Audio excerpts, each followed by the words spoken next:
Clyde est ingénieur, sa fille a suivi ses traces et lui a fait un bracelet, et elle en fait maintenant un pour sa mère. La femme de Clyde lui demande d'ouvrir la porte. Lorsqu'il le fait, il est renversé et 2 cambrioleurs pénètrent dans la maison. Ils attachent les mains de Clyde et dévalisent la maison. L'un des voleurs, Darby, dit « Vous ne pouvez pas lutter contre le destin » et poignarde Clyde. Clyde est contraint d'assister au viol et au meurtre de sa femme et, lorsque sa jeune fille arrive, même elle n'échappe pas à ce destin. Nick, procureur de carrière, parle à son collègue de l'affaire de Clyde.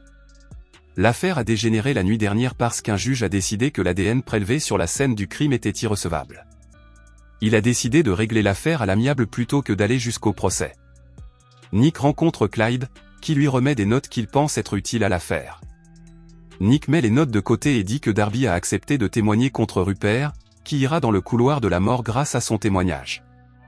Darby sera condamné à 5 ans de prison. Clyde, déjà marqué émotionnellement, est incrédule. Il supplie Nick de ne pas accepter le marché, mais la décision a déjà été prise. C'est ainsi que fonctionne le système judiciaire, ce n'est pas ce que vous savez, mais ce que vous pouvez prouver qui compte. Nick dit que c'est une victoire pour eux, comme si on crachait au visage de Clyde. Dans la salle d'audience, tout l'incident est mis en scène comme si Rupert était le principal coupable. Darby se moque tranquillement de la femme de Nick comme si elle était la prochaine et signe l'accord de plaidoyer. À l'extérieur, Nick fait une déclaration à la presse au sujet de la sentence et Darby le remercie sarcastiquement d'être de son côté. C'est bien quand le système fonctionne. Nick regarde de loin, toujours choqué par l'injustice de la situation. Après une dure journée de travail, Nick rentre chez lui auprès de sa femme Kelly et, pour se calmer, parle à sa fille dans le ventre de sa femme. 10 ans plus tard, la fille de Nick a grandi, mais il est toujours aussi occupé. Aujourd'hui, Rupert doit être exécuté par injection létale et Nick est présent avec sa collègue Sarah. Il assiste à l'exécution au lieu d'assister à la pièce de théâtre de sa fille. Les derniers mots de Rupert sont qu'il n'est pas responsable de la mort de la famille de Clyde. Cela ne plaît pas à Sarah et à Nick. Rupert se voit injecter 3 drogues, administrées dans un ordre précis. Au lieu de mourir sans douleur, il se met à trembler et à crier de douleur et meurt dans d'atroces souffrances. Un policier arrive et remet au procureur un flacon sur lequel est écrit « Vous ne pouvez pas lutter contre le destin ». Nick reconnaît cette phrase et la police enquête sur Darby pour savoir où il se trouve. Darby, qui sniffe de la farine, lui passe un coup de fil.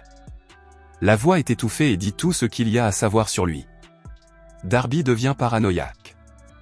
La voix lui dit de regarder par la fenêtre. Il voit la police approcher de tous les côtés.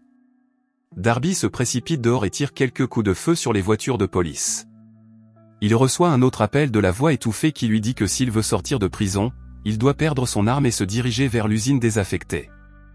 Darby s'exécute. Heureusement, en chemin, il trouve un agent endormi dans sa voiture. Il monte à bord, s'empare de l'arme et le force à conduire. Il s'arrête dans un endroit désert. Darby le sort de là et lui demande de s'agenouiller, mais avant cela, Darby reçoit un appel téléphonique et apprend que son sauveteur n'est autre que Clyde lui-même. Darby tente de l'abattre, mais il s'agit d'un pistolet piégé. Au lieu de cela, on lui injecte un sérum paralysant, mais il reste conscient. En d'autres termes, Darby ne peut pas bouger, mais il ressent tout. Clyde le tient dans son entrepôt et lui dit qu'il va ressentir une douleur qu'il n'a jamais éprouvée auparavant. Il a fait tous les préparatifs nécessaires pour retarder sa mort le plus longtemps possible. Avant que la torture ne commence, Clyde lui dit qu'il sait ce que c'est que d'être impuissant, comme il l'était il y a 10 ans. Il lance l'enregistrement et commence à démembrer Darby. Nick et Sarah discutent de la manipulation de l'injection létale. Nick pense que Darby n'y est pour rien car il n'a pas le cerveau pour le faire. Peu après, la police trouve Darby en 25 morceaux. Ils avertissent Nick de cette vision macabre. Sarah se rend compte que la seule personne ayant un mobile est Clyde. Au cours des dernières années, il a vendu tous ses biens, achetant des propriétés dans des endroits étranges. Il est également le propriétaire de l'entrepôt où Darby a été retrouvé. La brigade de police se rend chez Clyde, qui se déshabille tranquillement lorsqu'elle entend des sirènes. Les policiers encerclent la maison et Clyde les reçoit chaleureusement, mais nu. Il est arrêté et, sur le chemin de sa voiture, lance un regard menaçant à Nick. Chez Clyde, il trouve des livres de droit et un morceau de journal déchiré sur lequel Nick et Darby se serrent la main. Clyde est menotté dans une salle d'interrogatoire de la prison, malheureusement, ils n'ont aucune preuve contre lui et ne peuvent qu'espérer des aveux. Nick confronte Clyde. Clyde avoue de façon détournée qu'il veut tuer Darby et Rupert et qu'il a longuement réfléchi à la façon de les tuer. Nick prend cela pour un aveu et se dirige vers la sortie, mais Clyde l'arrête, lui expliquant soigneusement la routine quotidienne de Nick et lui disant de s'asseoir, même si Nick dit qu'ils ont terminé. Clyde affirme que tout ce qu'il leur a dit est irrecevable parce qu'il n'a jamais dit directement qu'il avait tué quelqu'un et qu'il sait qu'ils n'ont aucune preuve. Même si Darby a été retrouvé mort dans l'entrepôt de Clyde, ce dernier possède de nombreuses propriétés à travers le pays et peut dire qu'il s'agissait d'un coup monté. Nick dit qu'ils savent qu'il l'a fait, mais que, ce qui compte, ce n'est pas ce que l'on sait, mais ce que l'on peut prouver. Clyde dit qu'il fera des aveux complets si Nick peut faire quelque chose pour lui. Clyde veut un lit et l'ego de Nick prend le dessus. Jonas, le supérieur de Nick, lui reproche de ne pas avoir accepté le marché. Une confession pour un matelas alors qu'il n'y a aucune preuve, c'est plutôt bien. Clyde obtient le matelas qu'il voulait, quelqu'un lui fait déjà les yeux doux en prison. Il poursuit en disant qu'il a un autre aveu à faire, mais qu'il a besoin de quelque chose en retour. Nick est fatigué d'entendre ces conneries. Clyde dit qu'il veut un steak de 20 os, saignant, et un iPod en prison pour le déjeuner. Avant que Nick ne parte, Clyde lui offre la vie de Bill Reynolds en guise d'aveu. Bill était l'avocat de Darby. Nick revient et Sarah dit que Bill a disparu depuis 3 jours. Clyde s'adresse à la caméra, se tourne vers Nick et lui dit que s'il veut Bill vivant, il doit répondre à ses exigences demain à 13h précises. Le lendemain, le steak est livré à la prison, mais 5 minutes avant 13h, le directeur décide de vérifier à nouveau la situation des procureurs. Lorsqu'ils arrivent chez Clyde avec le repas, ils ont 8 minutes de retard.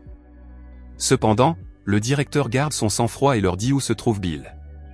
Il dit aussi que le rendez-vous de 13h n'était pas pour lui, mais pour Bill, et qu'il ferait mieux de se dépêcher. Nick se précipite dans un hélicoptère et ils se rendent sur le site, tandis que Clyde écoute son iPod et déguste un steak avec son compagnon de cellule, qui venait de le menacer. Les deux hommes deviennent rapidement de bons amis, mais il s'agit d'un coup monté par Clyde, qui voulait le steak. Il met la musique à fond et donne la manette à son compagnon de cellule pour le distraire pendant qu'il le poignarde dans le cou. Les gardiens arrivent dans la cellule de Clyde et le directeur est furieux. Nick a trouvé Bill mort, enterré dans un masque à oxygène. Ils ont mis 15 minutes à arriver de la prison. Si Clyde avait pris son repas à temps, Bill serait encore en vie. Nick reçoit un message de Sarah lui annonçant que Clyde a tué son compagnon de cellule et que le directeur le transfère en isolement. Nick rend visite à Clyde en isolement et lui demande quel est l'intérêt de tuer tous ces gens. Clyde veut que tous les gens soient responsables de leurs actes. Nick et Jonas rencontrent un représentant du gouvernement qui a plus d'informations sur Clyde. Il dit que Clyde est un tacticien et qui tue les gens sans être dans la même pièce qu'eux. Si Clyde est en prison, c'est qu'il voulait y être. Le compagnon de cellule qu'il a tué n'est pas un hasard, c'est un pion qui a été retiré de l'échiquier et qui suggère de chercher la prochaine pièce.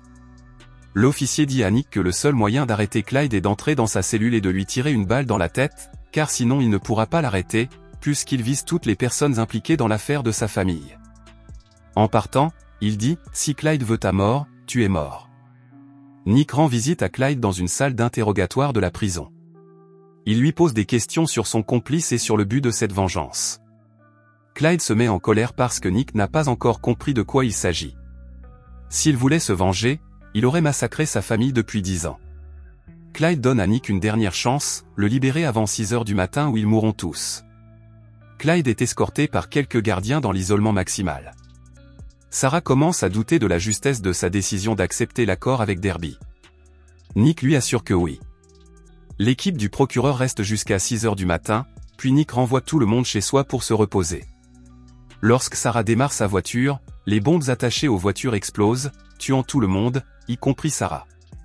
Comme Clyde est toujours emprisonné, Nick est persuadé que quelqu'un l'aide. 6 agents sont tués. Nick envoie sa famille en lieu sûr et appelle cela des vacances. Pas de carte de crédit ni de téléphone portable, rien qui puisse révéler leur emplacement. À son retour, Nick remarque l'article de journal encadré, ce qui signifie que quelqu'un est entré chez lui.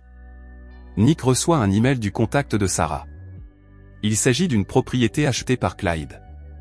Il trouve toutes les propriétés vendues à Philadelphie au cours des 10 dernières années et compare les montants.